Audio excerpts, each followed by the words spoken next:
So we're looking at part 23 here on wild harvest edibles, and we'll be looking at a couple different plants that are important resources that we can have available to us. So just a reminder that some of the things that we talk about do have medicinal components to them as well. Hippocrates said a long time ago that let food be your medicine and your medicine be your food.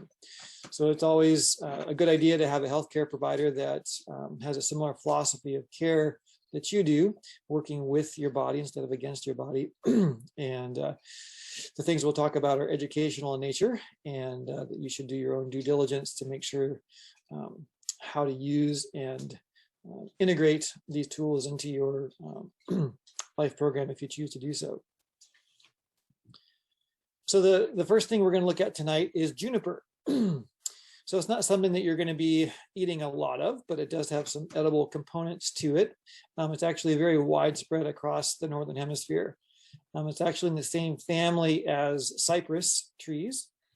Typically is found in areas where there is very well-drained soil or in a rain shadow or a drier portion of the country. For example, we have juniper in this part of the country in the San Juan Islands, as well as over in the Anacortes area, here in the Pacific Northwest.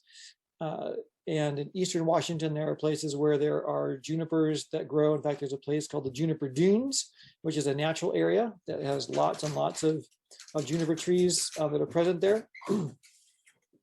And you'll find them here and there. They can grow from 2 feet to 20 feet. And they typically have their needles in a whorled cluster of 3 with a white stripe down the middle, one single stripe. The cones are on short stalks, and the berries have 3 seeds and are bluish in color. You can see the color of the berries down below there, and the needle clusters. And the bark is kind of a reddish papery bark, depending on the different variety that you get. So we have a wild juniper here. You can see it just coming out of a rocky area where it has grown twisted, and just they're amazingly tenacious versus an ornamental type of a juniper. And all the junipers, even though they're either cultivated or wild, they have similar medicinal and edible properties. The edibility largely just comes from using the berries. And the berries that you would use are the ones that are the blueberries there, the ripe ones, not the green ones or the red ones. They're used for flavoring for sauces and things. You can also use them either dry or fresh. They're very astringent, which means that they're bitter. They're very bitter, and that tends to become less present as they age. But it also tends to draw tissue together. So it's a very astringent kind of a taste. And the bitter component is actually a component that in our modern Western diets in particular, that bitter flavor, that astringent quality is few and far between in our culinary palate. And we should probably cultivate a taste for that. So some medicinal qualities of the juniper. The berries are used in tea form typically. The needles can also be used in a tea form. The needles are available year-round because the juniper is an evergreen. They're very tough trees. You can see this one's half dead, but that means it's half alive. So even though the dead portion there is in the center, it's still living and producing and able to survive. Some things that it can be used for are heartburn and indigestion. So essentially that's 2 words for the same thing, and gas. So the berries themselves, their bitter, astringent nature actually improves digestive qualities. So taking that bitter berry as a tea or crushed and used in a sauce during an eating experience, it stimulates saliva production. So you could eat them prior to a meal to stimulate saliva production. That's gonna have lots of enzymes present and ready to help digest food. And it also helps to increase the stomach acid levels. It's interesting that there are some people who actually have low stomach acid, and that disrupts their digestive processes and makes their digestive nutrition less effective than if they had adequate amounts of acid. So this is one way that you can improve that acid content by using juniper berries. So the juniper tea, you can use juniper oil as well, so like the essential oil, or you can use the dried and crushed ripe juniper berries. So you can use them all year round. If you harvest them ahead, you can just use the dry berries instead of the fresh ones. The fresh ones have the highest amount of the volatile oils in it that are useful and beneficial, but you can also use the dried ones. Again, the needles, because it is an evergreen, the needles are going to be available year round. It also aids in kidney function, so diuretic properties. It aids bloating, so kind of prevents and reduces bloating and increases urine output. So basically in doing that, it's a way that if a person has edema, that it can help be reduced. So it reduces edema that can come from injury, so swelling essentially. So fluid would come to the site, including blood and other interstitial fluids and bruised tissue, inflammation, or even edema that would come from excess sodium. So if you have excess sodium in one's diet, the body compensates by retaining water. So you would have swelling that would take place and body weight increases that is essentially water weight. Interesting story about this, when I was working construction, would have various conversations with some of my coworkers, and one of my coworkers mentioned just kind of offhand that it seemed like he was gaining weight and that his belt and pants were getting tighter. And I was just thinking about that. And later on, it just dawned on me that this particular individual was eating a lot of sunflower seeds that were probably salted and roasted, and they would just chew them throughout the day, and the hulls were everywhere. It's kind of a nasty thing. But anyway, they were eating lots of them. And I mentioned it. So you know what? I bet it's because you're eating all those salted sunflower seeds. And unbeknownst to me, he actually stopped eating them, and later then told me that he had, and said, you know what, you were right. When I stopped eating those, the weight went down, and essentially he had edema that was based on excess sodium. So it also is beneficial, in addition, from the urinary system, so as the diuretic processes or properties that come through the kidney, but the urinary system is going to be flushing out any toxins that may be found in the urinary tract just through the fluid motion through it. It's not going to be residing there. Someone who has very little urine production, it's going to be very highly concentrated and more toxic for the urinary tract and more inflammatory for the urinary tract. Higher bacterial loads, higher toxicity load. As far as concentration goes, a urine output that is clear is going to have a low toxicity level. Urine output that is very dark in color has a high toxic load associated with it. So if you are drinking enough water, your urine should be clear, and that's going to reduce inflammation on your urinary tract. So in that regard, it can aid in prevention of UTIs, urinary tract infections, and also can aid in gout relief. So flushing out uric acid that may be present in higher quantities, largely due to dietary rules. Seafood is a very large contributor to uric acid buildup in individuals who consume seafood. Typically, animal products are the sources of uric acid excesses. It's also beneficial for general prostate health and bladder health. Again, the bladder is part of the urinary system, and if you have low amounts of dilution of the toxins that are coming into your bladder from your kidneys, it's going to have inflammatory processes taking place in your bladder as well as in the urinary tract itself. So the juniper also has anti-bacterial and anti-fungal roles, and they're effective against both gram-negative and gram-positive bacteria, such as E. coli, staph, pneumococcus bacteria, as well as those causing gonorrhea. And also, it's been found to be beneficial and effective against antibiotic-resistant bacterial strains, so like MRSA and things like that. So that's good back pocket information to have in your toolbox. So it has very strong internal and external antifungal qualities in addition to its antibacterial qualities. So you can use it on surface issues that have a fungal base, as well as internal fungal bases. It would probably be a pretty bad situation to have an internal fungus, although that can happen. External funguses are more common. Yeast and fungus are different. The yeast is one thing. It may have some anti-yeast infection properties as well, but particularly noted in the antifungal realm. So skin issues, it's beneficial if you have an infection or a wound or irritation, so basically rashes, bites, and itching. The juniper essential oil can be used. You want to use it with a carrier oil. The carrier oil does two things. I don't know for sure, but the juniper oil may be a hot oil. So that would be an oil that would burn your skin either in a sensation wise or in a physical way. If it was put on neat, that is without dilution, or a carrier oil. So a carrier oil, not only does it cut the oil so that it's not as hot or intense, but it also can aid its transport across cellular membranes. Since cell membranes are fat-based, if it's in a carrier fat, it can move through those molecules more readily, so it can transport it to its area of necessity.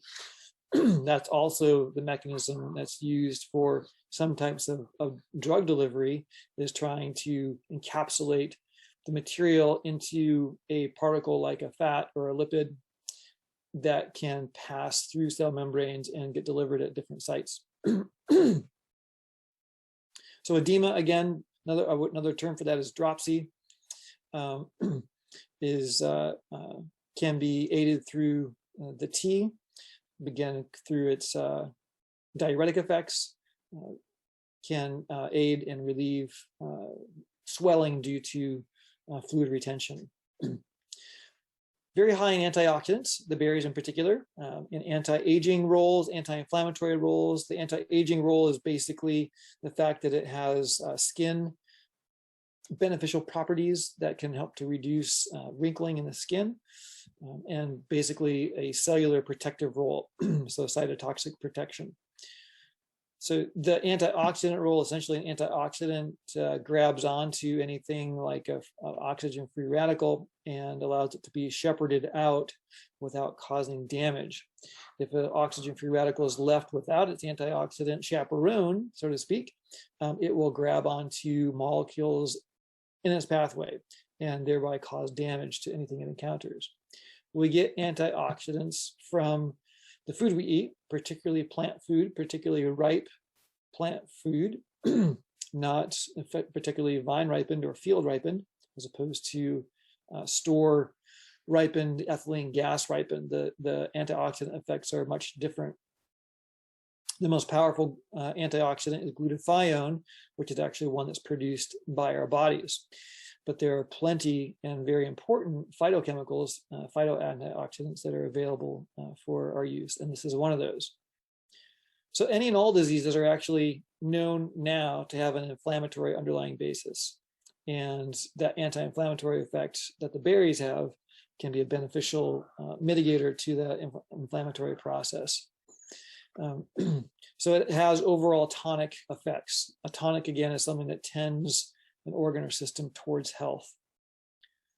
And one of those areas of health is respiratory health. The juniper needles used in a tea form, and then that tea, steam from that tea inhaled helps to clear mucus and other respiratory issues, so like the cold and flu and things like that.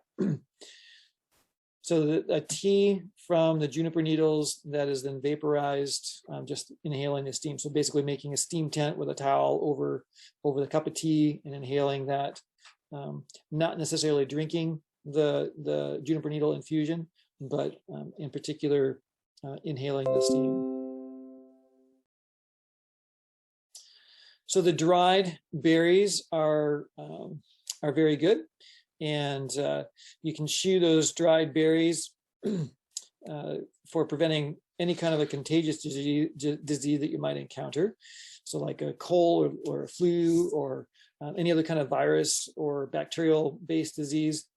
A gargle of the strong tea can help to cleanse the throat.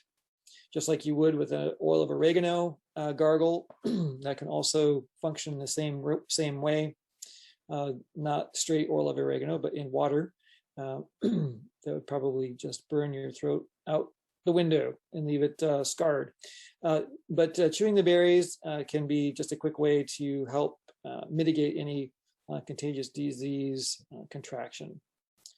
So when you're harvesting the juniper berries, pick only the dark, ripe blueberries, not the green ones. Leave those to ripen.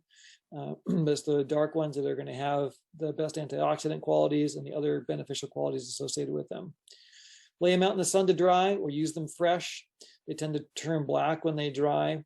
Kind of the color intensifies. The oil content is highest just as they ripen.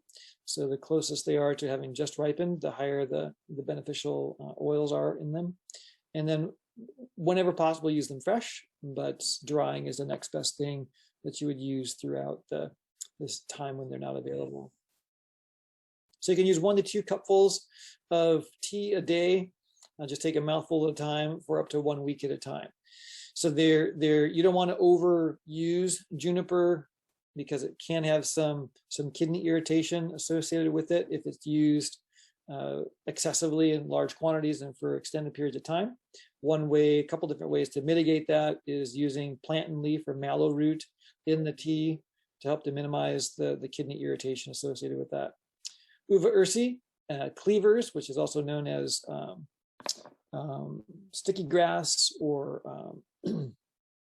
colt or chicken foot, and or buchu can also work synergistically with the juniper plant, juniper berries.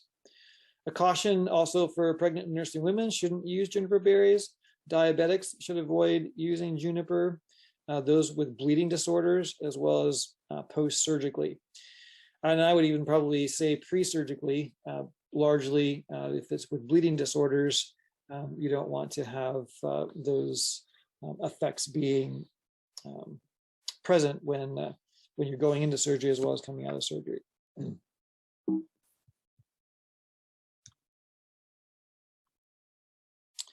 So some recipes for use. So take a mixture of a heaping teaspoon of granulated or chopped juniper berries and a teaspoon of granulated peach leaves. So now would be a good time of year to be grabbing those peach leaves before it becomes fall. And 1 teaspoon of marshmallow plant. So it can be the leaves or the roots. And that's for use for kidney or urinary issues. So you're going to take those 3 things, mix them together, and then take 1 teaspoon of that mixture in boiling water and let it steep for 5 to 10 minutes, and then drink 1 to 3 cups a day. So again, that's good for short-term use. You don't want to use it long-term because it could cause kidney irritation. And again, plantain or marshmallow in conjunction with that can help to lower that possibility. So a strong tea of the juniper berries is very helpful for various bites, so insect bites, snake bites, dog bites, bee bites. So it's just something you could have around. You could probably keep it in the fridge for a little bit. But if you have some strong juniper berry tea around, good to have for those. The berries are also good for people who may have convulsions for whatever reason. And the juniper wood ash, so taking the wood and burning it down to an ash and retaining the ash, 1 teaspoon per pint of boiling water can be used as a surface application for itching or scab areas, maybe scabies, things like that, and also for the skin irritations of leprosy is indicated for juniper wood ash.